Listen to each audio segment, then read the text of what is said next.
Kebijakan naturalisasi itu sebetulnya yang bayar siapa, Sam? Nggak ada bayaran apapun. Nggak ada gaji. Tapi kalau ngerti soal manajerial, soal Ya, dia manajemen, ngerti lo bener, bisa. boleh.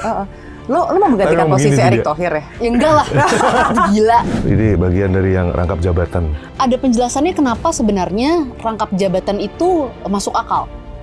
Seperti gini, wah kita sekarang nggak bisa mengkritik kenyataannya, setiap hari di Exos semua orang mengkritik semua hal. Dan Pak Prabowo santai-santai aja, kalau maksudnya semuanya tetap bisa mengkritik. Selama semua masih bisa mengkritik seperti itu, berarti kita tuh masih baik-baik aja kok, bagus kok, nggak ada masalah.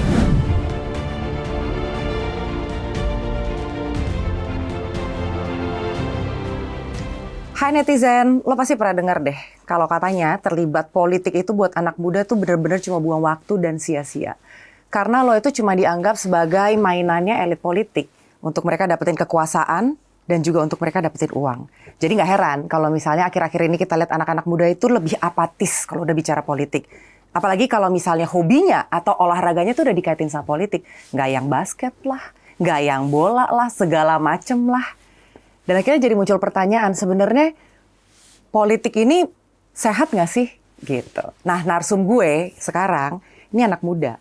Kalau bicara politik sama dia bisa, bicara olahraga sama dia bisa, bicara sekolah sama dia bisa. Pokoknya ini perempuan, anak muda, talented, very humble, and she is my best friend. Kita bongkar total Samara Amani. Hai. Thank you, Mbak Anggi. Udah bagus belum pembukaan gue, Bang? Gokil. Bagus. Udah pas ya, Sam? Pas, pas. How are you doing, Sam? Baik, Mbak Anggi, apa kabar, sehat? Sehat. Ini kayaknya baru lahiran loh, Bang. Iya, ya? ya, aku baru. Iya, baru tahu juga.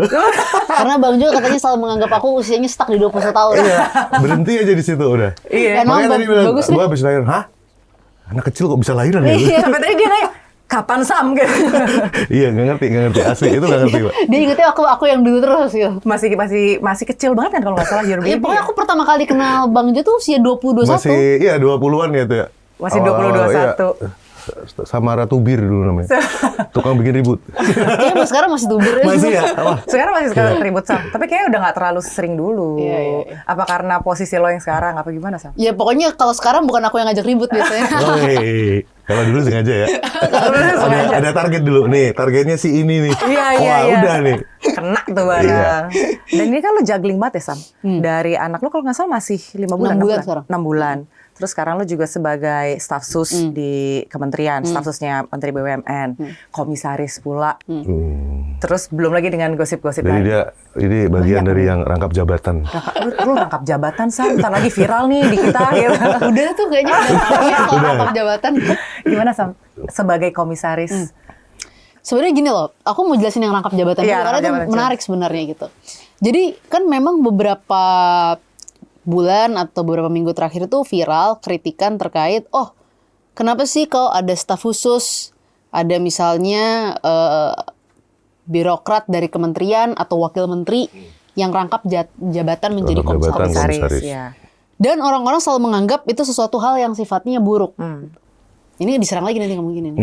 Tapi ada penjelasannya kenapa sebenarnya rangkap jabatan itu masuk akal. Seperti gini, kan memang BUMN kita yang sekarang berada di bawah Kementerian BUMN dan Danantara ini, mereka itu kan sebenarnya membidangi sektor-sektor tertentu. Dan orang-orang yang kemudian rangkap jabatan mewakili kementeriannya di BUMN itu adalah orang-orang yang juga berdasarkan dari sektor-sektor itu. Contohnya kayak Mas Angga. Mas Angga kan wakil menteri Komdiji. Wamen Komdiji. Dan sekarang di komisaris utama Telkom. Apakah itu salah? Ya enggak dong. Kenapa? Karena memang tugas utama komisaris itu adalah mewakili pemegang saham. Dalam hal ini ya pemegang sahamnya BUMN juga yang juga diwakili oleh Kementerian BUMN melalui Syariah atau pemerintah Republik Indonesia.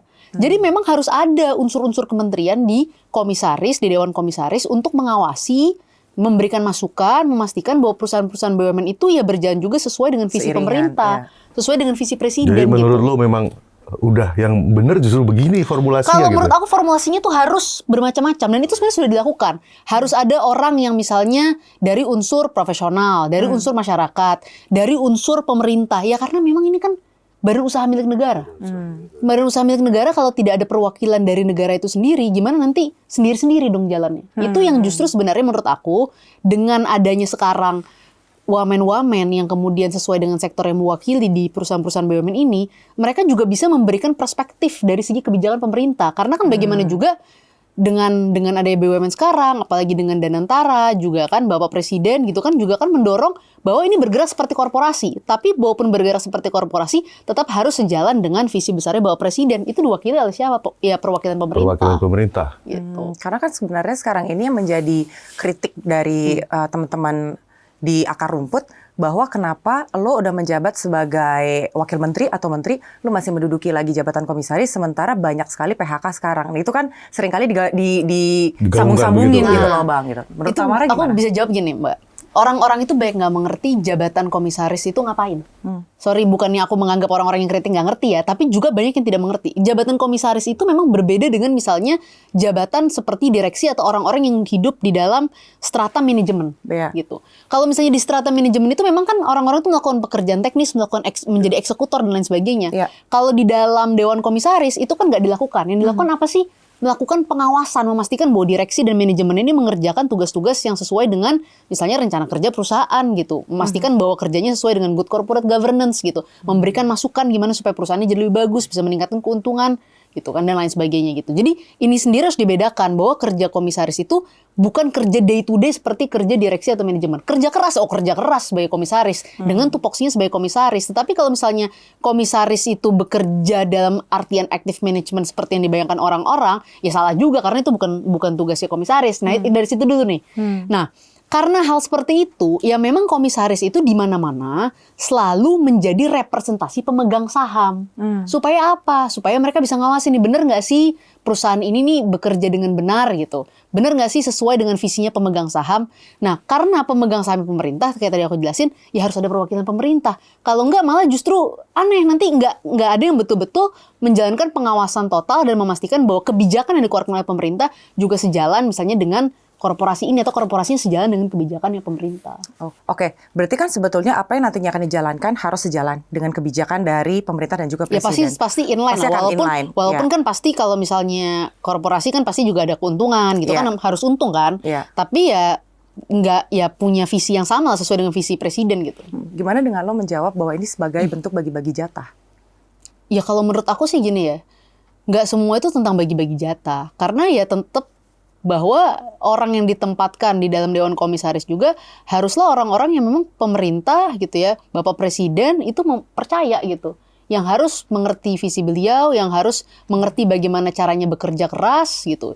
Dan itu wajar Mbak, kalau misalnya harus orang-orang yang beliau percaya, orang-orang yang beliau tahu, dan orang-orang yang beliau pastikan bisa kerja keras. Kenapa?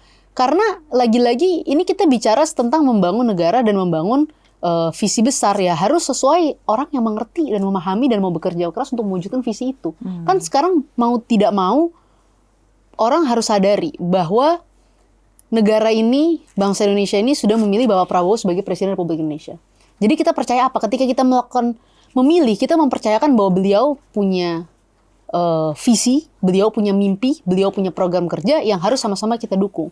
Nah untuk itu ya beliau memberikan kesempatan-kesempatan baik di kabinet, baik itu mungkin di komisaris gitu kepada orang-orang yang beliau tahu akan bisa mewujudkan visi beliau itu gitu. Ya mungkin kalau di Dewan Komisaris fokusnya apa? Memastikan bahwa ini inline gitu. Kalau di kementerian kan memang pekerjaannya lebih aktif, lebih teknis gitu ya.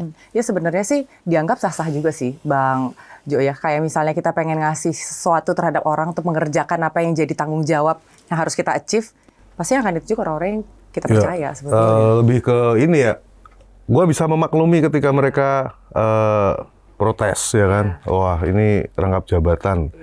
Karena di situ di pernyataan tentang rangkap jabatan itu pasti yang dia harapkan dari mereka itu adalah lu emang bener lu bisa kerja di situ. Betul. Terus lu kan kalau rangkap jabatan berarti rangkap Penghasilan. Iya. Sementara in this economy gitu Iya. kan. Indonesia ini lagi susah. Lagi susah. Indonesia gelap katanya gitu. Betul, PHK di mana-mana. Indonesia gelap. Nah, terus Samara ini dia komisaris di PTPN. Iya. Nah, challenging nggak buat lu? Lu kan masa lu ngerti tentang perkebunan?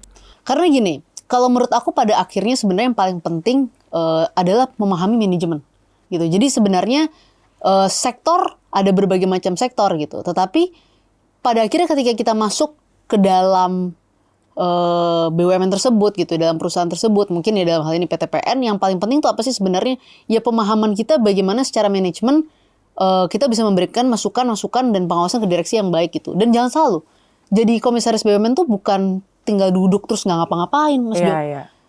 Aku mungkin jelasin ya, kita ketika masuk di tahun pertama, kita tuh semua harus tersertifikasi manajemen risiko. Jadi kita harus ngerti manajemen risiko. Harus itu. Kenapa? Karena nanti pada saat kita menjadi dewan komisaris, kita rata-rata juga banyak dari kita kan hidup di komite-komite. Iya. Misalnya di komite pemantau risiko, aku juga di komite pemantau risiko. Ngapain ya? Kita harus cek apa sih faktor-faktor risiko yang ada di perusahaan ini gitu. Nah, kalau misalnya kita nggak ngerti, kan kita nggak bisa duduk di situ. Makanya kita harus tersertifikasi semua manajemen risiko. Gitu. Dan alhamdulillah kemarin aku udah lulus, ini bukan yang membangga-banggakan diri gitu, tapi emang harus Itu lulus. susah itu. Ya, Untuk dapat sertifikat. Ya itu ada tesnya, ujian. Diuji orang profesional, nggak ada kaitannya sama BUMN sama sekali. Oh, nggak ada. Nggak ada. Jadi diuji sama orang Jadi profesional. bukan karena cuma karena kedekatan. bukan karena lu staf sus kemudian Iya. ini dong titip. Iya. Di masyarakat kan begitu. Betul, Oh, stigma karena itu. ini Iya. orangnya Erick Thohir nih. Ya, aku terima kasih kepada Pak Presiden gitu ya, dan Pak Erick misalnya percaya sama aku. Tetapi ketika beliau mempercayakan, tetap pada saat kita duduk di sana ada beberapa rangkaian proses yang juga kita harus jalani. Misalnya, kita juga semua komisaris itu harus dapat pembekalan. Oh, bukan serta-merta lu ke situ duduk Enggak, terus harus ada dapat nama pembekalan. Samara. Tapi selain Samara ada Komisaris kandidat lain nggak saat Aku itu? nggak tahu karena aku bukan yang memilih diriku sendiri. Oke. Kalau itu kan yang tahu ya beliau-beliau lah yang di atas gitu kan. Tetapi yang jelas pada saat kita jadi komisaris itu kita ada kayak semacam bootcamp, pembekalan yang kita harus mendengar dari para ahli, dari segi hukum, dari segi ekonomi dan lain sebagainya. Kemudian setelah bootcamp ya kita duduk di situ, kita juga ada pengenalan waktu itu ya oleh para dewan komisaris menjelaskan perusahaan dan lain sebagainya. Terus kemudian kita setelah 1 tahun harus ikut sertifikasi manajemen risiko. Harus lulus sertifikasi manajemen risiko itu. Dan itu harus dilaporkan, dicatatkan gitu. Oh, dia kayak rapot gitu ya. Iya, kayak Lu raport udah lulus gitu. belum nih? Iya, harus lulus. Kalau nggak lulus Kalau nanti nggak jadi lulus? catatan pasti. Oke. Karena itu dilaporkan, kalau mungkin sekarang ke Danantara ya. Kalau dulu dilaporkan ke Kementerian BUMN. Oh, dan antara nyatet begituan juga ya? Ya harusnya begitu kan ada Oke. managing director SDM gitu. Jadi memang aku yakin juga mereka akan tetap melakukan itu. Jadi lu akan kayak baik-baik. kerja beneran kerja di Kayak bener kerja di korporat. sebuah korporasi. Iya, emang bener-bener korporasi, Kayak Mbak. bener-bener ngerjain Iya. semua. Memang kerjanya beda sama direksi. Kalau direksi kan 9 to 5, mungkin 24 jam, ya nggak 9 to 5 lah ya, dengan visi Pak Prabowo sekarang ya bisa Senin sampai Minggu gitu kan. Tapi kalau misalnya kita dewan komisaris itu pasti seminggu 2 kali, seminggu 3 kali itu pasti rapat gitu. Rapatnya juga bisa panjang gitu. Kita denger laporan direksi, kita kan dengerin laporan keuangan, kita dengerin rencana manajemen, laporan manajemen bulanan, 3 bulan, biasanya 3 bulanan gitu. Terus kemudian kita juga kalau misalnya ada laporan tahunan, ada rencana jangka panjang, jangka menengahnya perusahaan, itu semuanya kita duduk, kita rapatkan gitu. Nah sejauh ini kalau dari Samara sendiri, apa yang lo temui di dalam yang menurut lo tuh ini kayak harus dibenahi deh? Jadi dulu pertama kali aku masuk ke dalam PTPN gitu ya, hal yang paling aku tertarik itu memang lagi-lagi karena memang aku sangat tertarik dengan membenahi sistem gitu. Memang Oh, iya. jadi menurut aku tuh di negara ini ada berbagai macam sektor, tapi hal yang paling penting itu adalah membenahi sistem gitu. Nah, begitu aku masuk, hal yang paling aku dorong itu adalah digitalisasi sistem perkebunan. Jadi apa sih sebenarnya kita itu kan punya banyak komoditas gitu. Tapi kita tuh bisa nggak sih mengawasi secara real time perkebunan kita, perkebunan sawit kita, pohon-pohon kita produktivitasnya seperti apa gitu. Terus kemudian pabrik-pabrik kita seperti apa sih produktivitasnya gitu ya, kan ada on farm dan off farm ya kalau misalnya di PTPN gitu. Itu kita bisa awasi nggak dari mulai kebun, dari mulai pabrik gitu ya, sampai kemudian alur distribusi dan lain sebagainya. Itu kan kita kalau manual berdasarkan laporan. Iya. Nah, kita tuh pengen punya satu command center di mana kita bisa mengolah semua informasi laporan itu dengan menggunakan ya teknologinya ya AI, drone dan lain sebagainya. Dan alhamdulillah sekarang setelah beberapa tahun memang kita dorong direksi untuk melakukan itu dan sekarang sudah dilakukan meskipun masih fase 1. Fase 1 tuh apa? Jadi memang Seberapa tuh? belum semua area betul-betul tercover secara dalam, tapi bahwa sistem itu sudah dikembangkan, kita sudah kerjasama dengan beberapa perusahaan teknologi yang mampu mendeliver gitu ya, membuat sistem digital yang bagus untuk pengawasan tersebut. Jadi kita bisa lihat nih produktivitas sawit kita di kebun ini seberapa gitu. Tapi kan Anytime memang itu. kebunnya banyak. Kapanpun lu pengen bisa Iya. gitu ya. Cuma ada beberapa yang masih manual kan. Tapi kayak misalnya seperti ya sawit memang udah besar ya, dan juga ya gula gitu, gula. Tapi memang gula pun tidak sebesar sawit lah, pasti sawit memang nomor 1 kalau komoditas PTPN. Iya. Kan kalau dilihat nih Bang ya, lo kan termasuk paling muda ya sebenarnya. Lo gimana bisa mengimbangi orang-orang yang udah lama di sana, ucuk-ucuk lo masuk as a komisaris, anak muda lagi kan nih. How you deal it with that? Gini Mbak Anggi, aku udah melakukan itu dari mulai aku 20 tahun masalahnya. Jadi memang hanya beda sektor gitu. Maksudnya di politik dulu juga orang selalu nganggap nih apaan sih ngerti apa Anak nih orang kecil, soal iya. politik gitu. Tapi memang dulu aku selalu mencoba untuk membuktikan bahwa aku bisa dan aku mau belajar. Dan itu yang aku buktikan. Apa ketika aku masuk sebagai komisaris, Samara ahli segala hal terkait perkebunan, si paling pinter ya enggak, pasti dibanding orang-orang yang udah punya pengalaman lebih jauh pasti mungkin belum setara, apalagi orang-orang yang sudah bekerja di PTPN sudah 20 tahun, 30 tahun kan ada gitu. Pasti aku masih belum setara mereka. Tapi begitu masuk, aku dulu belajar sama komut aku. Terus kemudian juga dewan-dewan komisaris yang lain yang sudah seniornya aku pelajari. Kemudian aku juga bahkan nggak khawatir atau merasa insecure atau merasa sok tinggi sebagai dewan komisaris. Aku bahkan belajar dari kadif-kadif yang ahli manajemen resiko, pengen tahu nih gimana sih sebenarnya faktor-faktor resiko kita di PTPN ini seperti apa, coba dijabarin. Jadi aku ngobrol sama mereka semua juga gitu loh. Jadi memang itu yang kita lakukan. Bahkan aku ngobrol sama misalnya anak-anak muda mereka gitu kan, yang memang tadinya manajer di kebun terus kemudian ditarik di pusat. Aku ngobrol sama mereka. Jadi kenal gitu. Jadi tahu gini loh kultur, bukan hanya masalah perusahaan ini seperti ini dari segi laporan dan dari segi rapat-rapat, tapi ngerti kulturnya perkebunan tuh seperti ini. Kulturnya orang-orang yang kerja di perkebunan tuh seperti ini tuh jadi ngerti gitu. Jadi kita nggak hanya denger di atas, tapi kita juga denger di tengah, denger di bawah. Emang dia dari dulu. Gue bingung mau nanya apa ya. Soalnya kalau anak muda kebanyakan gitu ya Bang ya, kan cenderung main aman juga sih sebetulnya. Apalagi ketika lo mendapatkan kepercayaan. Kayak Samara kan dulu lu banyak banget tuh gembar-gembornya untuk mendebat politisi-politisi senior. Terus sekarang dia dapat lagi kepercayaan kayak gini. Tapi tetap feeling secure aja gitu. Bagaimana dia bisa memastikan program-programnya presiden itu bisa dijalani, ditambah lagi posisi lo sebagai dewan komisaris yang artinya dia harus memimpin begitu banyak orang yang sebenarnya secara usia lebih senior. Itu kan bukan perkara yang gampang, Bo. Iya, tapi kalau aku sih mungkin karena dulu sering tubir sama orang yang emang senang hobi ribut kayaknya. tapi katanya banyak orang yang bilang aku tuh old soul soalnya. Old soul. Jadi badan muda tapi jiwa tua. Jadi itu yang bikin dia lebih percaya diri. Karena kalau misalnya ngeliat Samara itu kan sebenarnya selain politik, dia emang dari dulu kayak suka banget sama bola. Bola juga kan sekarang lagi banyak rumpiannya nih Sam. Lu denger-denger lo katanya ini ya. Duh, gue jadi gak enak nanyanya. Berantem ya sama Ratu Tisa ya? Dia sebut. Tapi lu berantem gak sih sama Nggak, Ratu yang gue Tisa? lihat itu sih, kontennya kan begitu. Iya, gue jadi pengen nanya juga, gue gak enak. Tapi ada masalah apa sih lu? Iya, lu kenapa lu curhat mau? Nggak tahu. Oh nggak ada ya? Tapi lu udah lihat belum sih video itu udah kan?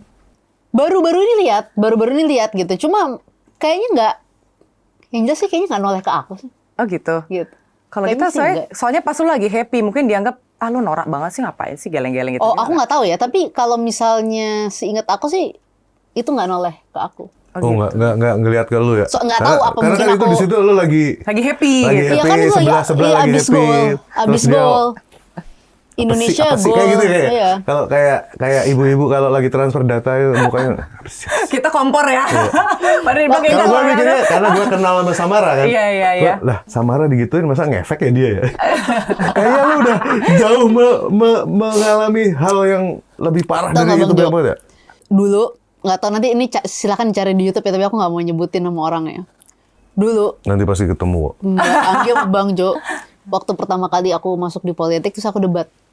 Wah, ada orang yang pas aku lagi debat bersiul di samping aku di TV nasional. Bersiul. Lagi aku lagi ngejelasin gini nih, dia di samping aku ngadep kanan terus bersiul di TV nasional. Nanti cari sendiri deh. Wah, Orangnya gampang siapa? tuh. Keywordnya gampang tuh. Bersiul. Jangan itu. Itu tapi aku waktu itu di momen itu tuh agak shock gitu. Wah, gila. Tapi kalau Lagi soal yang ngejelasin tuh, Ratu bersiul. Tisa itu, lu tetap nganggap dia nggak lihat ke gua kok. Kayaknya sih enggak sih. Tapi masa Aku nggak sih nggak merasa ada masalah soalnya. Masa nggak ada yang ngirimin ke lu sih, Sam lo diginiin nih gitu. Sih gue kompor banget. Aku ada yang ngirimin. Aku jawabnya haha. Oke. Berarti memang nggak ada apa-apa. Nggak, kalau gua lebih ke, lah Sam, lu emang ngerti bola. Iya. Bahkan tadi dari produser ngasih tahu Samara tuh Madrista kan dia. Madridista. Madridista. Pecinta Pecinta Madrid. Madrid ya. Dari kecil ya kayaknya Sam. Oh ya? Iya. Dari aku SMP. lu SMP berarti gue udah gede Iya ya. udah. Lu nggak usah dekat-dekatin umur lah Bang. Iya, di sini paling malesin begitu. Tapi sejak kapan sih, Sam?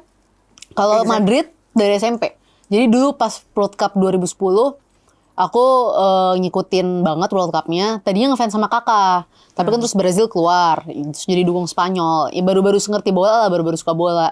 Terus di Spanyol tuh banyak pemain-pemain tuh yang aku suka. Kayak Casillas, kipernya kan. Oh, Terus Iker Casillas, Casillas. iya, terus ada Sabi sama Sergio Ramos. Terus habis itu cari-cari tahu nih orang-orang Sabi Alonso pada ya? main di mana gitu. Oh, ternyata nih pemain Real Madrid semua. Terus akhirnya aku mulai di season selanjutnya tuh season 2010-2011 yang kita kalah 5-0 sama Barcelona itu.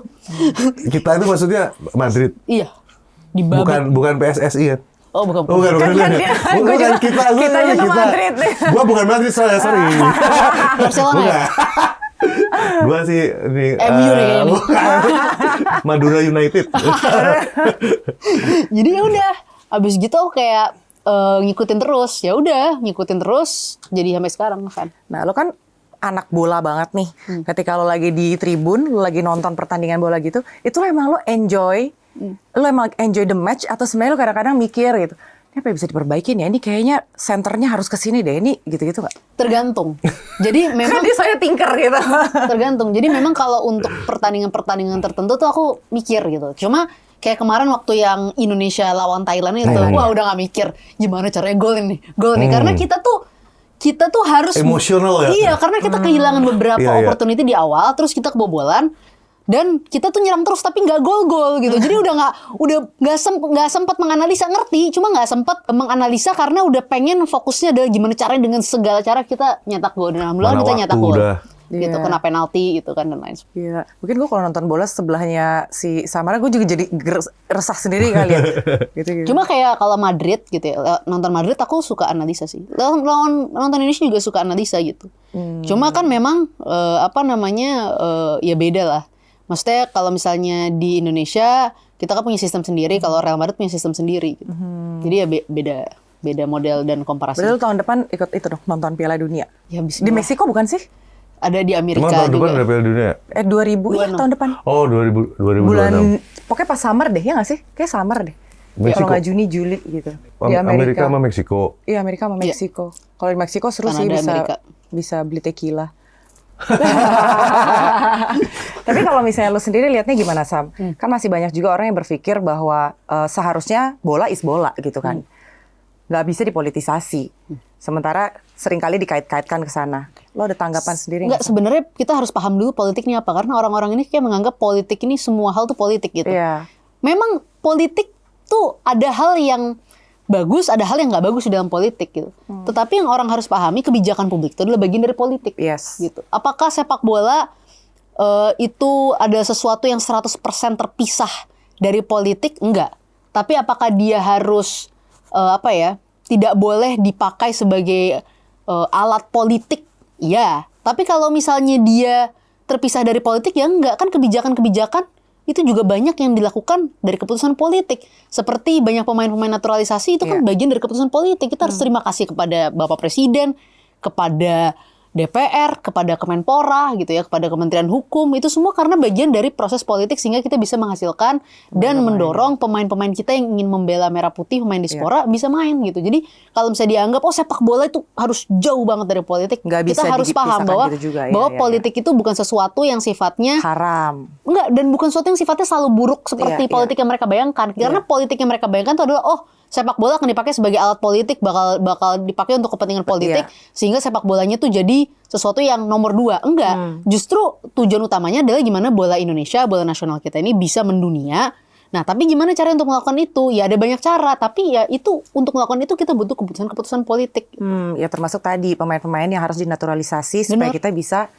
Iya. Nah kalau kayak kebijakan naturalisasi itu sebetulnya yang bayar siapa, Sam? Nggak ada bayaran tuh. Mereka langsung aja. Tapi itu ada prosesnya, Sam. Enggak, tapi itu nggak ada bayaran apapun gitu. Maksudnya kita cuma ngasih Nggak ada akomodasi. bayaran gimana maksudnya? Nggak ada bayar. Nggak ada bayar. Karena kan ada yang kayak ini kalau naturalisasi mereka harus bayar nggak sih gitu loh supaya mereka bisa. Ini atletnya apa gimana maksudnya? Nggak dari baik itu dari klubnya kah atau dari atletnya?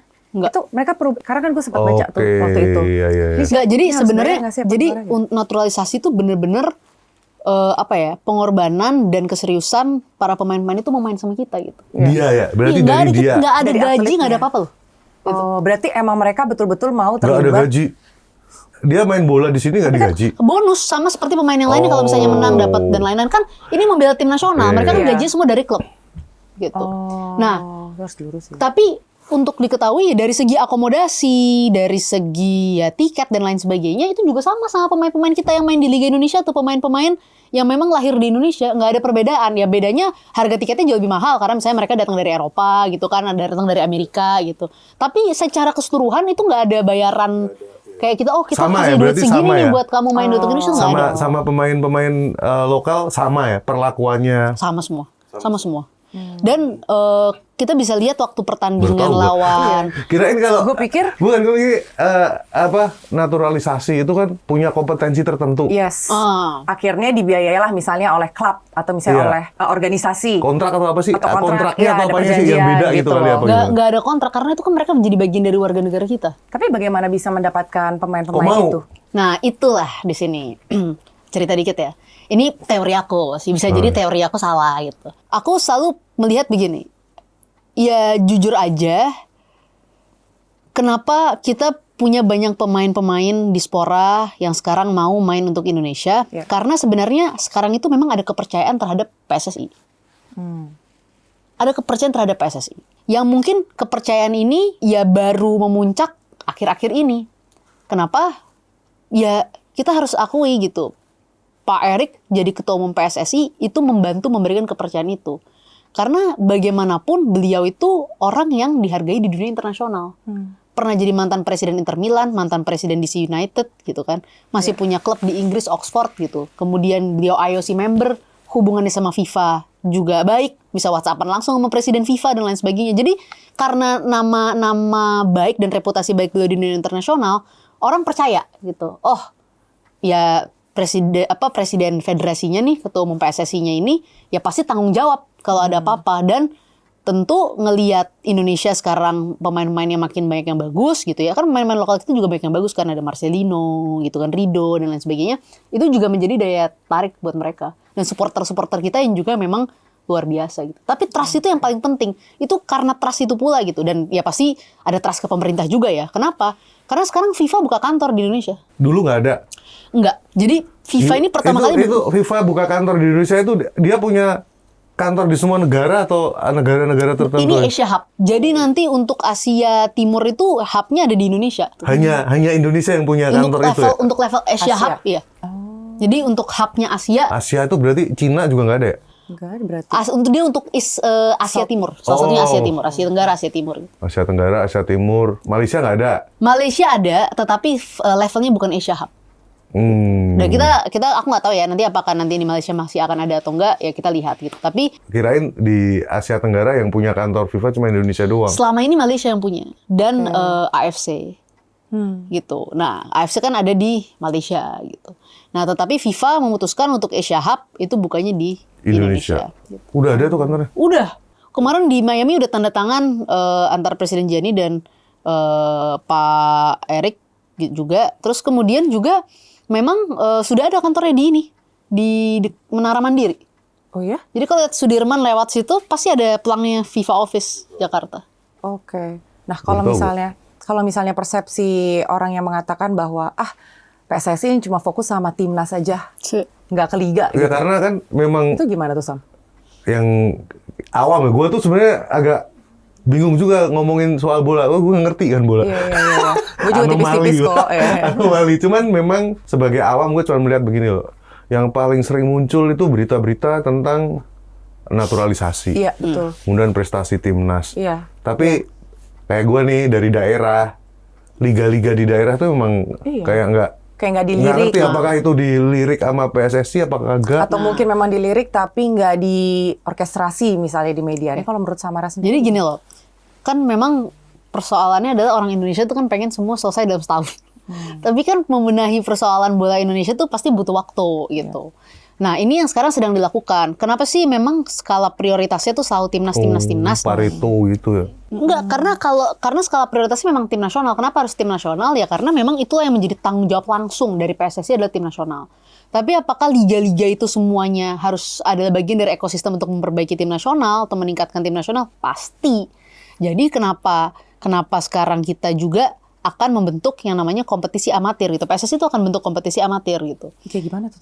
Nah, kompetisi amatir ini nanti dilakukan di level Liga 3 dan Liga 4. Ini sebenarnya kayak perserikatan kalau ke zaman dulu tuh perserikatan. Cuma kan orang-orang mungkin nggak begitu banyak yang tahu tentang sistem perserikatan ini. Jadi nanti bakal ada piala di kabupaten kota.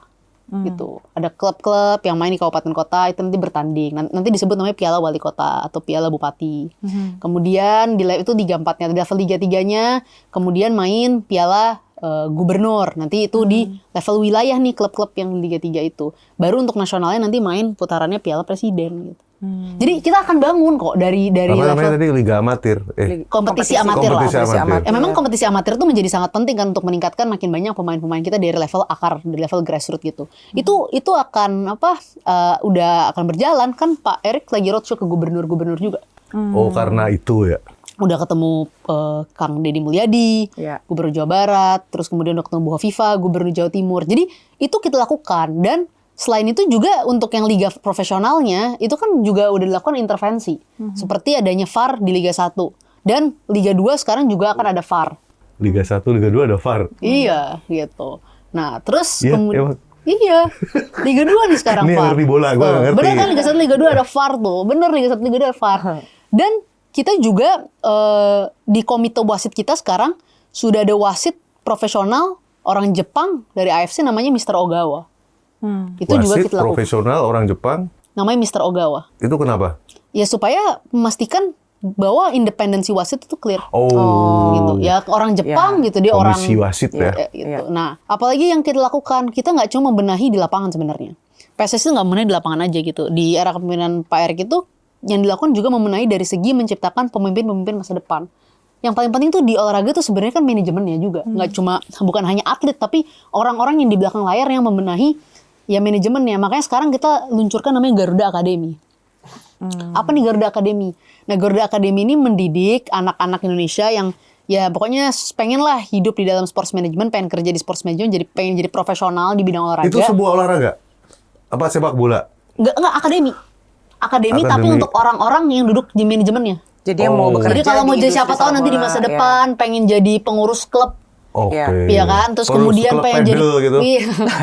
Enggak bisa Sepak situ bola. banget. Sepak bola. Kurikulumnya FIFA sama AFC kalau pedal harus ganti kurikulum. Gua lagi ngomongin bola.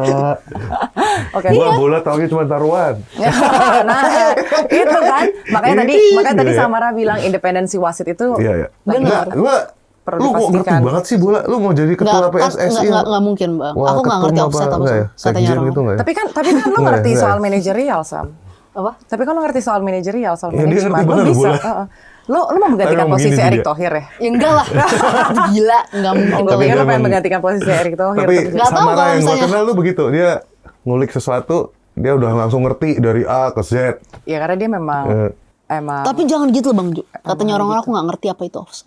Moso. Ya, Canda, nggak apa-apa. canda, Gue juga canda. ngerti. Gue bola aja nggak Sam, ngerti. terus kalau soal sponsor gimana, Sam? Karena kan memang masih banyak juga, Bang, klub-klub ini yang merasa kesulitan untuk dapetin sponsor. Nah, memang yang ada yang Jadi gaji berhasil, banyak yang telat katanya. Iya, tapi kan kita udah lahirkan NDRC namanya. Oke. Nah, NDRC itu namanya National Dispute Resolution Chamber yang kemarin baru aja Pak Erik konferensi pers untuk mengenalkan apa sih NDRC ini. NDRC ini punya kita adalah salah satu hanya dari 5 yang diakui oleh FIFA di dunia. Oke. Gitu. Jadi ini adalah tempat di mana ketika ada dispute antara klub dan pemain soal tunggakan gaji. Nah, itu diselesaikannya di NDRC, putusannya siapa yang harus bayar, kapan harus dibayarnya, dan sifatnya tuh ya mengikat, harus patuh. Udah terrealisasi, Sam? Udah sekarang udah ada beberapa Mengikat putusan. maksudnya ya? Gue tadi dengerin menyikat. Mengikat ya? Mengikat. agak serem juga sama Bang Jo ini. Bahaya banget. Ya, dia ngomong gue jadi Menyikat gue. gitu. Langsung semuanya. Mengikat. Jadi udah sekarang udah berjalan kan, mereka juga komunikasi dan hubungan baik sama klub, sama liga, sama asosiasi pemain kan. Jadi kesejahteraan aman lah ya. Cuma kalau untuk tim nasional memang tim nasional hari ini lagi kembali kepada kata kepercayaan ya. Ya pertama, Bapak Presiden ya karena percaya dan pengen mendukung tim nasional kita, kan juga membantu memberikan pendanaan kepada tim nasional 200 miliar. Dan sekarang hari ini PSSI dari dana non APBN itu berhasil dapat sekitar 500 miliar bahkan. 500 miliar. Gitu. Itu dari sponsor, dari swasta, dari publik, tiketing, merchandise gitu. Gak pernah kebayang sebenarnya value-nya PSSI itu sampai setinggi ini, value tim nasional kita sampai setinggi ini. Nah ini semua tuh karena kepercayaan bahwa sekarang tadi. PSSI ini udah bergerak menuju arah lebih baik, lebih profesional di bawah Pak Erick. Nah terus gini nih Sam, sama Bang Jo, kalau misalnya gue lagi jalan-jalan ke luar negeri gitu ya, misalnya kayak kemarin tuh gue ke Inggris, kan gue main tuh kayak ke Arsenal, gue main ke Liverpool, kayaknya tuh bisa banget tuh ngelihat orang-orang luar ketika datang ke stadionnya, mereka bisa ngelihat ada story-nya, oh ini ruang Bisa ganti, beli merchandise. bisa beli merchandise-nya. Ada nggak sih yang seperti itu bisa dibangun di timnas kita, Sam? Udah menurut aku sekarang udah terjadi dengan adanya Garuda Store. Oke. Jadi kan PSSI itu saat ini punya PT, namanya PT Garuda Sepak Bola Indonesia GSI, gitu kan. Nah kemarin tuh baru RUPS gitu kan dijelaskan pendapatannya berapa dari GSI sendiri gitu kan. Terus apa aja sih yang dilakukan di PT ini ya selain dia mendapatkan pendapatan dan untuk mencari dana dari sponsor, ya mereka juga untuk melakukan penjualannya ya itu salah satu merchandise-nya keren-keren loh tim nasional sekarang. Iya kita datang. Iya emang. Harus lihat di Gua belum Garuda lihat Store. soalnya. Ada juga pop up store di FX, gila. Oh kalau Itu FX yang iya. FX itu Bener-bener yang ada. kalau sales tim nasional banget ya kalau udah gini. Tapi kalau di FX Emang itu outletnya cuma FX doang atau ada tempat-tempat Ada yang lain? di GBK juga di dekat pintu kuning. Oh gue belum Garuda lihat. Kalau Store. di FX gue pernah, karena gue pernah dikasih jaket Abang Arya. Nah, kalau misalnya Mbak Anggi lagi jalan pagi di GBK, muter tuh ada di Garuda Store lumayan lengkap dan bisa langsung print nama kalau Garuda Store. Oh, tuh makanya lo harus ikut lari sama gue. Arahnya ke sana. Waduh. Oh gitu. Cuman kalau Lama-lama sekarang jadi ini harus sporty gua nih kalau ini. memang harus di-announce gitu. Nah, duduknya aja begini terus. Gitu. Nonton bola lah. Iya Pengen sih sih nonton. Dan atmosfernya juga seru sekarang. Cari Kadang- tiket bola susah. Iya, saya malesnya tuh nyari tiketnya susah gitu loh, Sam. Iya, kalau misalnya tim Susah nasional banget. senior emang luar biasa sih. Bahkan kalau di luar itu War tuh tiket. war tiketnya nggak kayak kita. Kalau di luar itu lebih rapih mereka. Slotnya tuh dibatasin. Kalau di luar nggak war ya? Nggak ribet banget itu. Di Kalau sini di sini, emang war kita. iya, kalau di sini kan, ya mungkin karena peminat sepak bola Samara itu dulu kan veteran umum. tweet war Iya, veteran Twitter. veteran Twitter. sama Fahri Hamzah. Iya. Oh iya, Iya. gue pikir Siapa lagi Fahri? bola. Iya, Fahri Hamzah, Fadlizon semua dia war. Iya. Oh iya. Ya udah kalau misalnya soal bola emang kayak kita perlu coba sih datang ke sana. Sam lu jelasin tuh sekalian kesejahteraannya kayak gimana. Oh, kesejahteraan aku jawabin ya, Iya. kesejahteraan. Sekarang di PSSI itu punya namanya juga Yayasan Sepak Bola Bakti Indonesia kalau aku nggak salah kata. Pokoknya yayasan sepak bola lah. Nah, yayasan ini apa gunanya? Dia tuh gunanya justru memberikan edukasi finansial gitu ya kepada pemain dan ex pemain. Supaya apa sih? Para pemain ini kan karirnya nggak selamanya. Atlet itu kan karirnya nggak selamanya gitu. Ya, Betul. ada Ada rentang waktunya. Iya. golden age gitu. Iya, benar. Nah dari situ nanti mereka supaya apa? Supaya secara keuangan dan lain-lain mereka tuh bijak menginvestasikan pendapatan mereka gitu. Jadi kita tuh sebenarnya gimana ya, PSSI hari ini gitu ya. Ini bukannya aku bangga-banggain karena aku orang dekatnya Pak Erick gitu ya. Dan aku bekerja untuk Pak Erick. Tapi silahkan yang nonton nilai aja Bang Jo, Mbak Anggi secara objektif gitu. PSSI hari ini tuh kita memikirkan dari hulu ke hilir sebenarnya. Iya. Gitu, dari mulai studi Garuda Academy dari segi manajemen menciptakan next leaders lah di sepak bola dengan kurikulum FIFA AFC. Kemudian dari segi tim nasional tuh kita bangun dari segi seluruh kelompok umur dan baik putra putri. Oke. Itu dulu kita bangun. Memang putri kita masih berusaha, mungkin ya masih kalah, masih dibantai, tapi kan lebih baik kita memulai gitu. Iya. Kemudian juga liga kita lakukan intervensi sesuai dengan kadarnya gitu. Karena kalau Termasuk tadi ya yang kompetisi amatir tadi ya. Betul. Nah, kenapa sih kalau misalnya di Liga 1 gitu, Liga 2 kita PSSI itu nggak pernah intervensi terus-menerus? Ya karena memang udah ada operatornya kan, PT Liga Indonesia Baru gitu. Kalau misalnya PSSI intervensi terus, nah itu namanya salah gitu. Karena harus ada kesempatan bagi operator menjalankan fungsi operasionalnya. Betul. Tapi dari segi regulasi harus tetap dijalanin gitu. Betul. Terus dari segi-segi yang lainnya ya kita pikirkan nanti pemain kalau sudah pensiun gimana kita berikan edukasi keuangan yang dan lain udah kan sebagainya. ngeri ya pemain-pemain yang hilang aja veteran-veteran yang SSB tiba-tiba juga kita hidupkan. Jadi kita sebenarnya ngelakukan dari berbagai arah, berbagai sisi gitu. Cuma memang kenapa prioritasnya itu tim nasional ya memang karena yang nomor satu tim nasional itu langsung gitu. Kalau misalnya liga ada operator dan lain sebagainya. Tapi semuanya itu adalah bagian dari ekosistem untuk meningkatkan tim nasional. Makanya dorong. Mantap. Emang cocok lo jadi gua bola Jadi yang pemimpin. ini kan Samara ngomongin bola lebih ke hal-hal yang anak bola ngerti nih. Misalnya compare dengan dulu lah sebelum Pak Erick Thohir misalnya. Itu anak-anak bola pasti lebih ngerti. Yang sekarang gua lihat dan sangat keren itu apa Dar yang ente lihat ikut jadi apa ada timnya tuh. Kayak kita pas lawan Jepang ada Godzilla. Koreo. Oh. Ada namanya tuh La Grande. Iya. Itu koreonya Indonesia. Kalau gue lihatnya di situ itu gila keren banget. Dan gue baru lihat sekarang gitu loh. Tapi Bang Jo Keren gini, Bang Jo banget. ini kan orangnya aku kenal dari lama, orangnya nasionalis banget loh. Bang Jo harus merasakan rasanya nyanyi Indonesia Raya bersama 70.000 penonton di GBK. Oh, gue udah. Wah, itu belum. peak nasionalisme. Yaudah, itu beda ntar sih, gua Bang. kasih tiket Rasanya dong. tuh, aduh. Tiket. Luar biasa. Ya, kalau ada Iya, next pertandingan ya. kasih. Tiket udah kayak calo tiket. Tapi kalau misalnya soal bola, Sama satu lagi. apa tuh? Begitu selesai kita nyanyi Tanah Air bareng-bareng. Wah, udahlah itu Air. bener-bener nasionalisme kita tuh Berasa sampai ya? di ubun-ubun. Ya memang proses lah Bang. Oke, Kalau oke. kita bicara soal sepak bola Indonesia proses lah. Tapi kalau diperhatiin dan dari penjelasannya Samara juga, plus kita lihat pemberitaan sekarang kan sebetulnya we are going to the next level. Nah, yang seru adalah walaupun gua nggak ngerti bola, tapi gua sempet seneng banget pas lihat itu La Grande itu. Iya. Wih, keren banget itu. Itu keren banget. Keren. Iya. Yaudah anyway, kalau kita ngomongin bola sama Samara kayak memang kagak kelar-kelar gitu. Paham banget. Gue tuh Si paling bola. Si paling bola. Gue tuh penasaran pada saat dia sempat hilang dari politik. Oh, Oh iya. Penasaran nggak lo? Mumpung orangnya Gua ini. dapilnya dia aja apa? nyoblos kan waktu itu. Kenapa Sam? Lu kemana sih waktu itu? Kenapa lu sempat menghilang dari politik? Bukan karena sakit hati, gue tahu dia orangnya kayak lebih legowo. Apakah karena memang waktu itu lu pengen hibernasi namaste dulu kah? Atau lu pengen fokus ke pendidikan dulu kah? Atau apa Sam? Aku tuh nggak pernah merasa hilang dari politik, Mbak. Oh iya? Nggak pernah. Cuma aku memang Hilang dari partai politik. kalau itu ada benernya. Kalau itu betul. Jadi kalau misalnya hilang dari politik tuh aku nggak Tuh pernah enggak. merasa betul-betul dari politik karena aku selalu orang yang memaknai politik itu lebih besar daripada partai. Gitu. Tapi bahwa aku memang hilang dari partai politik sampai saat ini memang betul. Lagi hiatus gitu kan. Tapi you never know, mungkin di masa depan aku sih nggak pernah menutup kemungkinan akan masuk lagi ke partai. Kalau itu memang nggak pernah aku tutup lah karena ya kalau misalnya nanti suatu saat ada partai yang memang cocok ya kenapa enggak gitu. Karena memang dasarnya aku ya jiwaku adalah jiwa politisi gitu. Gitu. Nanti dianggap negatif lagi jiwa politisi itu. Padahal politisi itu sesuatu Enggak, pekerjaan yang kalau mulia. apa aja yang lu ngomong Apa yang pasti lo ngomongin, dianggap negatif. Iya, ya udah lah ya.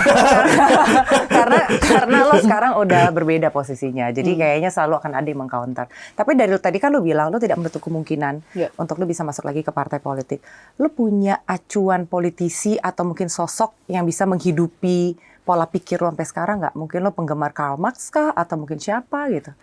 Aku tuh gini, memang ini dari dulu nih memang pertanyaan yang suka ditanyakan siapa sih Mbak yang Mbak Samara idolakan gitu. Influence-nya siapa Iya. gitu. Aku selalu nggak pernah mau sebut satu sosok yang aku idolakan banget. Memang iya ada orang-orang yang aku suka, misalnya kalau misalnya pendiri bangsa tuh ya Bung Karno gitu kan. Terus kemudian juga ya aku baca-baca bukunya ya Syahrir gitu ya, Hatta dan lain sebagainya. Semuanya tuh menginfluence, tapi kalau disuruh pilih satu orang, aku susah. Kenapa? Karena menurut aku sebagai politisi dan politisi yang bagus itu kita harus bisa mengambil Iya. pelajaran dari baik tokoh-tokoh Iya. sebelum kita dan tokoh-tokoh yang masih bersama dengan kita gitu. Nah itu kenapa memang itu yang aku lakukan juga semenjak keluar dari partai itu aku banyak belajar dari tokoh-tokoh yang bagus-bagus gitu. Supaya apa? Supaya aku dapat perspektif yang lain dan perspektif yang berbeda gitu. Dan pelajaran-pelajaran penting juga dari mereka semua. Yang nantinya semua kontribusi itu kan akan membentuk kita jadi lebih bagus lagi. Karena mungkin pemikirannya itu kali ya Bang ya. Kalau Lebih misalnya ini ya dia si Samara ini lebih ke ini ya. Gua compile value-nya dari Iya. para orang-orang ini. Iya, Dia iya, nggak iya. mau mengidolakan satu pemikiran aja. Iya. Takut kejebak kan biasanya mengidolakan kan akhirnya lu jadi oh gila ini idol gua nih. Ketika ada Right or sesuatu wrong, hal yang this is my idol. Padahal namanya politik kan ya lu tahu sendiri politik. Aku juga ini biar makin panas nih ya. Biar makin ramai. Aku termasuk yang percaya politisi yang bagus tuh harus berani mengubah sikap dan harus berani merevisi statementnya kalau memang dianggapnya di masa depan itu tidak cocok. Aku tahu, ini pasti pada saat kamu bilang aku tidak akan mendukung Presiden Prabowo. Nah, salah satunya. karena menurut aku manusia yang baik tuh manusia yang berubah. Bayangin kalau kita manusia yang sama dari usia kita 18 tahun sampai kita usia 40 tahun, kita adalah manusia yang sama. Berarti kita nggak belajar apapun dalam kehidupan itu. Gitu. Tapi apa Sam? Gue waktu itu penasaran banget pengen nanya ini sama Samara memang. But I support her all the way sebetulnya. Pada waktu itu kan lo memang sebetulnya tidak memberikan dukungan ke Prabowo. Kemudian di Pilpres kemarin lo akhirnya mendukung Pak Prabowo. Itu akhirnya menjadi keras tuh Bang. Oh iyalah. Iya kan? Wah, itu lo nggak jejak bisa. digital dari tahun zaman dinosaurus keluar semua tuh. Lo nggak bisa dipegang omongannya lah. Yang tadi saya mendukung Samara, saya tidak akan mendukung lagi. Padahal belum tentu dia kemarin dukung Samara gitu. Kemarin juga maki-maki gitu kan. Tahu, lu jangan-jangan kemarin juga lu maki-maki di teman gue gitu. Can you explain that, Sam? What make you change your mind? Aku memang harus jujur pada tahun 2019 aku memang tidak pernah kenal Pak Prabowo sebelumnya. Jadi memang tidak pernah kenal beliau, tidak pernah tahu beliau sebelumnya. Ya memang ya pemahamanku dan pengetahuanku tentang Pak Prabowo cukup dari apa yang aku baca aja. Ya, jadi memang nggak kenal gitu. Dan seiring dengan waktu gitu ya, aku kan pulang dari Amerika gitu ya. Memang pada saat itu kan Pak Jokowi ya jelas gitu dengan mengajak Pak Prabowo di dalam pemerintahan itu sendiri sudah sebuah gestur rekonsiliasi. Di situ udah gestur yang luar biasa gitu. Dan Pak Prabowo mau join juga, Pak Prabowo yang mau join loh, bukan hanya Pak Jokowi mengajak. Kalau Pak Prabowo nggak mau join kan bisa juga, beliau nggak harus bergabung kan. Tapi beliau mau bergabung, itu di situ udah gestur rekonsiliasi yang luar biasa. Dari situ aja udah hebat gitu. Nah, seiring dengan waktu, ketika memang dalam beberapa kesempatan, waktu itu juga Pak Erik memberikan ruang untuk aku bisa berdiskusi langsung dengan beliau, dengan Pak Prabowo, Bapak Presiden. Memang di situ aku sadar bahwa oh ini orang sangat genuine ya. Gitu. Ini aku bicara apa adanya. Di situ jujur aku nggak menyangka bahwa sosok Bapak Prabowo yang dulu aku kira tuh seperti jauh dan lain sebagainya, ternyata orang ini genuine sekali. Dan sosok ini bisa bicara apa adanya, menerima masukan kita, menerima kritik kita secara terbuka dengan sangat santai. Jadi di situ itu udah jadi nilai tersendiri buat aku. Ditambah lagi mengetahui fakta memang ya Pak Jokowi dan Pak Prabowo bersatu, ya kenapa enggak gitu loh. Maksudnya kenapa sih kita itu pengen terus-terusan berada dalam jiwa berantem ketika figur-figur ini, figur-figur besar, mereka rekonsiliasi bersatu, menurut aku tuh momentum yang kita nggak akan pernah dapatkan lagi. Karena baik Pak Jokowi dan Pak Prabowo, mereka tuh punya base pendukung yang sama-sama kuat. Ketika mereka bersatu, mereka itu betul-betul menenangkan dan memastikan Indonesia tuh ya bersatu gitu. Jadi persatuan nasional beneran. Makanya kita harus fair aja. Menangnya sampai 58% itu ya karena ya ini dua tokoh yang memang paling diidolakan di Indonesia itu ya sosok Pak Prabowo dan sosok Pak Jokowi ketika itu. Makanya pada saat itu akhirnya Samara terbuka lah untuk bisa mengenal sosok Pak Prabowo, dan dari situ dengan akal sehat akhirnya memutuskan sebetulnya memang nggak salah sih kalau misalnya memang yang ditemui oleh Samara ataupun para pendukungnya, oke ini adalah sosok yang tepat, menurut gue sih sebenarnya sah-sah aja. Karena kan perbedaan itu hal yang biasa. Aku juga cerita, jadi di bulan Desember itu pernah di awal-awal itu kita pernah propose ke Pak Prabowo. Waktu itu sih Pak Erik bilang coba kita kumpulin anak-anak muda yang paling kritis sekalipun ketemu Pak Prabowo. So aku bilang sama Pak Erik, Pak, apa nggak apa-apa ya kita coba, siapa tahu Pak Prabowo berkenan. Dan Pak Prabowo berkenan. Dan di momen itu semua orang boleh tanya apapun sama beliau. Dan beliau jawab, dan menurut aku jawaban-jawaban dari beliau itu jawaban-jawaban yang masuk akal gitu. Jadi di situ aku ngerasa gini, ya apakah mungkin masyarakat Indonesia akan selalu setuju dengan Pak Prabowo? Ya nggak akan. Dan memang nggak akan kok kita nemu presiden yang semua yang dilakukan oleh presiden itu kita semua setuju tuh. Nggak akan lah. Pasti akan ada kebijakan-kebijakan presiden yang kita kritik, yang mungkin kita tidak setuju gitu. Ya presiden kan juga punya pertimbangannya sendiri kan. Tetapi yang paling penting itu adalah kita punya presiden yang selalu mau duduk dan mau mendengar kita. Dan di momen itu aku ngerasa oh Pak Prabowo ini mau mendengar dan mau menjawab.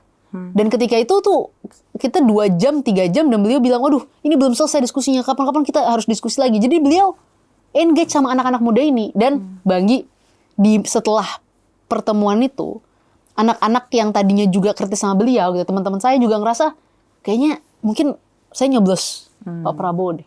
Dan memang data menunjukkan kan beliau menang di kalangan anak muda. Iya. Iya. Beliau menang. Menangnya juga sangat Jauh. disparitasnya luar biasa gitu. Relate, dianggap relate. Padahal gue juga mikir dulu lah, kok bisa ya? Kok bisa ya? Ini yang dianggap paling relate dengan anak-anak muda justru calon presiden yang usianya jauh di antara yang lain. Tapi dia yang dianggap relate, dan itu kan masalah ini ya, emosional, masalah lebih kedekatan. Iya, karena semua orang yang akhirnya ketemu beliau itu punya persepsi yang sama sama aku. Oh, ternyata orangnya genuine ya. Ternyata orangnya apa adanya itu. Itu mungkin ya kalau misalnya yang nonton, alah itu omongan kalian aja lah, kalian ngebuzzer lah semua segala macam. Tapi percayalah itulah semua yang dibicarakan orang ketika bertemu beliau. Tapi gue ingat banget sih momen-momen itu sebelum Pilpres ya Bang ya gitu. Gue kan bertemu memang sama beberapa politisi lah gitu. Pak Prabowo itu setiap dia turun, gue udah 2 kali ketemu memang. Setiap ketemu semua kan dia salam. Gue tuh biasanya selalu di belakang-belakang pimpinan redaksi gue atau segala macam. Dia bisa loh ke belakang terus dia nyalam. Iya. Mungkin menurut orang itu mah biasa aja, tapi menurut gue yang saat itu masih wartawan di lapangan dan pada saat dia lagi dikurunin banyak orang, gue tanya pertama kali Pak Prabowo, pertanyaannya tuh menurut gue agak sensitif, tapi dia mau balik badan. Jadi sebenarnya itu relate. Kalau menurut yang tadi Samara bilang ya, itu relate karena memang gue ngalamin juga sebetulnya saat itu. Hanya memang pada saat Pilpres, itu tadi, beda preferensi itu kan hal yang biasa sebenarnya. Tapi bukan berarti pada saat sekarang berantem. Betul. Beda berantem. Iya, gue kehilangan temen juga gitu gara-gara itu. Tapi bukan berarti setelah Pilpres itu selesai, kita bisa menolak semua kebijakan itu. Tapi yes, gue setuju bahwa dikritisi itu adalah hal yang wajib. Dan sekarang kan semua orang bisa mengkritik kok. Justru menurut aku, jadi kadang-kadang juga kita hidup dalam alam pikir kita sendiri kan suka terjadi itu. Yes. Wah, kita sekarang nggak bisa mengkritik kenyataannya, setiap hari di Exos semua orang mengkritik semua hal. Dan Pak Prabowo santai-santai aja, kalau misalnya semuanya tetap bisa mengkritik. Selama semua masih bisa mengkritik seperti itu, berarti kita tuh masih baik-baik aja kok, bagus kok, nggak ada masalah gitu. Kan beliau terima aja semua kritikannya. Kritikan itu kalau baca X semuanya isinya kritik-kritik yang pedas gitu. Jadi nggak ada masalah kan. Menurut aku di situ justru adalah bukti bahwa beliau adalah sosok yang demokratis gitu. Sama gini Mbak, justru yang aku lagi khawatir ini tuh, ya ini udah beberapa waktu lalu aku juga sempat buat konten soal ini nih Bang Jo. Ada gerakan tuh witch hunting. Gerakan witch hunt. Apa nih witch hunt? Jadi memang kan kita tahu bahwa memang ada orang-orang yang mungkin berseberangan dengan pemerintah hari ini, dengan presiden gitu. Dan mungkin banyak tidak setuju kebijakan. Nggak apa-apa memilih berseberangan, itu kan hak orang gitu. Tapi persoalannya adalah orang-orang ini kemudian jadi mengincar orang-orang yang dulu pernah mendukung Pak Prabowo. Misalnya yang bukan partai atau bukan politisi, ya tokoh publik, artis dan lain sebagainya. Seolah-olah wah kalian tanggung jawab dan lain sebagainya. Cancel culture. Kenapa? Gini loh. Kalian mau demokrasi. Ya memang demokrasi tuh yang sesungguhnya adalah ya bebas orang menentukan pilihan. Kan demokrasi tuh nggak harus kita harus jadi semua orang berseberangan sama pemerintah. Ada orang yang mau pro pemerintah, yang anti pemerintah, semuanya harus diakomodasi dalam satu ruang gitu kan. Nah ini yang dulunya pro pemerintah malah di-witch hunt, dibenci dan lain sebagainya, sampai orang-orang itu hari ini takut mengaku pro pemerintah. Gara-gara di-cancel sama orang-orang, di-buzzerin, disikatin, dibuka, di-doxing. Menurut aku itu udah nggak sehat. Bahwa banyak orang-orang yang mau memutuskan diri mengkritik pemerintahan itu nggak masalah. Tapi nggak perlu juga sampai menghancurkan orang-orang yang memilih misalnya menjadi pro pemerintah. Itu hak mereka juga kok, pro pemerintah. Iya, gitu. Itu kenceng banget memang. Kan nggak semua orang kayak kita Bang Jo. Kalau gitu. Kemarin gue sama Anggi ngomong, gue nih dianggap buzzer pemerintah. Wah, kebetulan nih. Kalau ada boleh dong kementerian atau lembaga nih. Gue mau tuh jadi buzzer. Iya. Berbicara memang harus pada porsinya lah. Kalau memang itu dianggap baik, memang harus kita akui. Tapi kalau misalnya memang itu tidak baik, negara yang sehat memang harus ada penyeimbang saat ini. Kayak yang tadi pagi gue kirim ke lo Bang, yang soal macam-macam lah ya. Ada yang soal lo belanja pakai QRIS ntar masuk ke NIK terus taruh apa segala macam Bang. Ini kayak perlu diluruskan deh. Karena memang gini juga sih Sab. Sekarang ini netizen tuh boleh bicara banyak. Itu payment ID. Iya, netizen tuh boleh bicara banyak. Cuma mungkin yang ditunggu oleh netizen adalah jawaban dari para jubir pemerintah ini. Nah, lu kan lagi pengen jadi buzzer tuh, Bang. Iya, boleh. Samara salah satunya yang ada di sini bisa menjelaskan itu. Kita baru paham kan, oh ternyata regulasi ini lagi diperbaiki. Oh, ternyata ini begini. Oh, ternyata begini. Itu ya, aku sih sebenarnya bukan jubir pemerintah. Cuma juga kita harus fair. Banyak orang-orang tuh semua yang dilakukan pemerintah nggak ada benernya. Kayak contoh sekolah rakyat. Iya. Wah, ngapain sih Pak Prabowo buat sekolah rakyat dan lain-lain dikritik aja. Pokoknya nggak ada bagusnya gitu. Semua Makan gitu. Bergizi. kayak sekolah rakyat ya. Aku tuh masih nggak paham yang mau dikritik lagi apa. Programnya bagus. Gua kemarin nonton tuh konten Iya lu kan? yang itu. Coba Bang Jo bayangin keren. gini.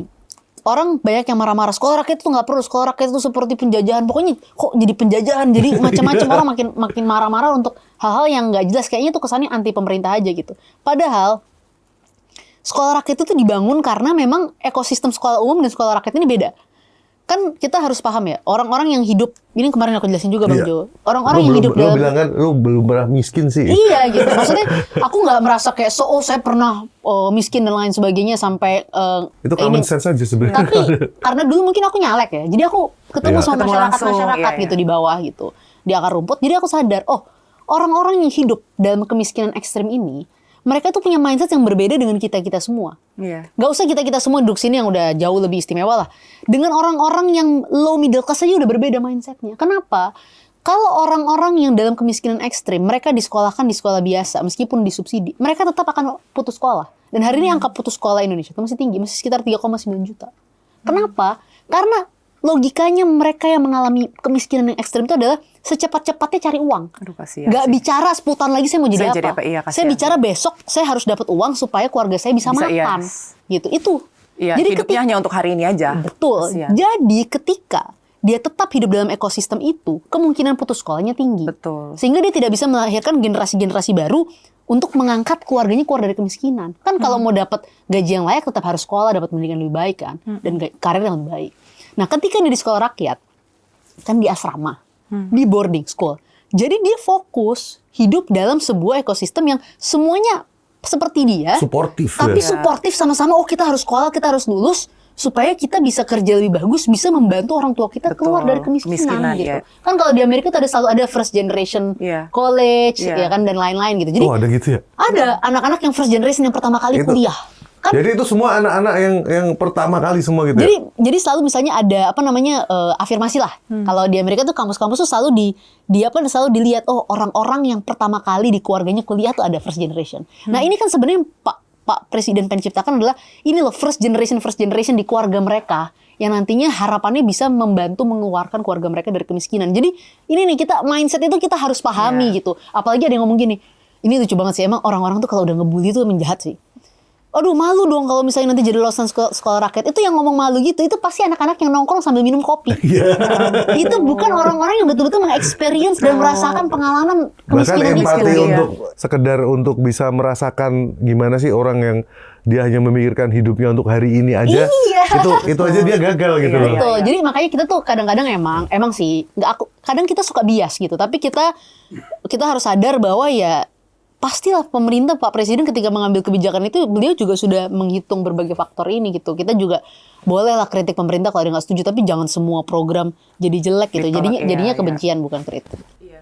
Ingat kemarin tamu kita Arando yang namanya sama juga.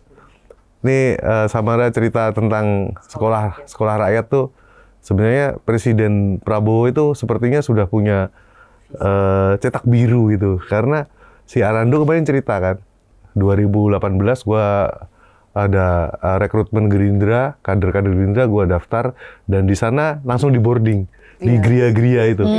Langsung di boarding di sono dari se-Indonesia tuh 500 orang tuh seangkatan dia ya. Di boarding dan langsung dipisah-pisah. Karena itu kan mereka 25 orang dari Medan, kemudian dicampur, ada yang dari Aceh, dari Jawa. Gabungin dalam satu geria, terus diajarin tentang bagaimana memecahkan permasalahan. Jadi kayaknya memang program ini Pak Prabowo tipenya gitu kan. Dia nyoba dulu, nanti ternyata ini paling oke, jalan. Ya karena memang tanpa sekolah susah sih Bang, orang bisa keluar dari kemiskinan. Lu hidup untuk hari ini mungkin masih bisa. Hari ini udah lu bisa makan besok. Tapi ntar anak lu, cucu lu, kalau lu nggak punya pendidikan susah. Gimana pun juga masyarakat masih melihat background kita sih. Dan kayaknya dalam hal ini ya kita nggak bisa pungkiri lah. Kalau sekolah rakyat itu menjadi sesuatu hal yang sangat penting sebetulnya untuk bangsa kita. Nah yang terakhir nih, Samara, lu kan pernah di partai politik. Lu juga memiliki pola pikir sebagai politisi, yang dimana masih banyak orang kita tuh yang masih apatis. Sementara politik itu kan tetap harus regenerasi ya. Nah gimana caranya partai politik atau para pemangku ini bisa membuat anak muda lebih aware, bukan cuman sekedar oke ini momentum 5 tahunan aja terhadap politik. If you can give any advice or your feedback. Gini, kalau misalnya aware sama seluruh isu politik, ya memang kita harus akui bahwa nggak semua orang itu akan selalu mengikuti isu politik sih sebenarnya. Tapi bagi anak-anak muda yang memang kritis dan memang tertarik dengan isu-isu sosial, yang kita harus pahami adalah anak-anak muda itu harus pahami adalah politik itu tuh bukan tentang masuk partai politik. Ya ini dari dulu adalah salah satu hal yang paling penting. Politik itu adalah segala sesuatu yang menentukan kehidupan kita, itu semua keputusan politik.